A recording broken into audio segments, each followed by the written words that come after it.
সেইটো এটা ঘটনাত এটা ঘটনাৰ কাৰণে গোটেই আৰক্ষীলৈকে আঙুলিটো টুৱাই যাব নেকি? দুজন মানুহৰো হ'ব পাৰে, তেনেকৈতো দুই এজন সাংবাদিকৰ ওপৰতো মানুহে প্ৰশ্ন কৰে, সেইবুলি গোটেই সাংবাদিকবিলাকক কোনোবাই কয় নেকি? সেইকাৰণে এইটো অসম আৰক্ষীলৈ আঙুলি উঠালে, এইটো এটা কি অসমীয়া শব্দ? এনেকুৱা শব্দবিলাকে আমাৰ জাতীয় জীৱনটোক পংকিল কৰি পেলাই আঙুলি উঠাইছে মানে কি? এইটোতো কোনো অসমীয়া ভাষাত এনেকুৱা শব্দ নাই।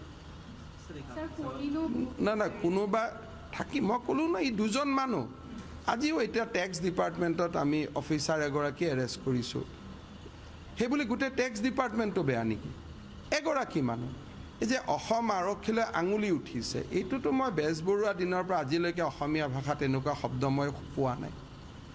অসমীয়া শব্দৰ অপভ্ৰংশই গোটেই ব্যৱস্থাটোক নিগেটিভ কৰি পেলাইছে। আপুনি ক'ব পাৰে যে অমুক থানাৰ অমুক অফিচাৰজনক লৈ মানুহৰ মনত প্ৰশ্নৰ উদয় হৈছে, আঙুলি উঠিছে, এইটোতো কোনো অসমীয়া ভাষাতেই নাই, হয় নহয়? কিমান এটা আঙুলিটো কিমান ভাল বস্তু এটা।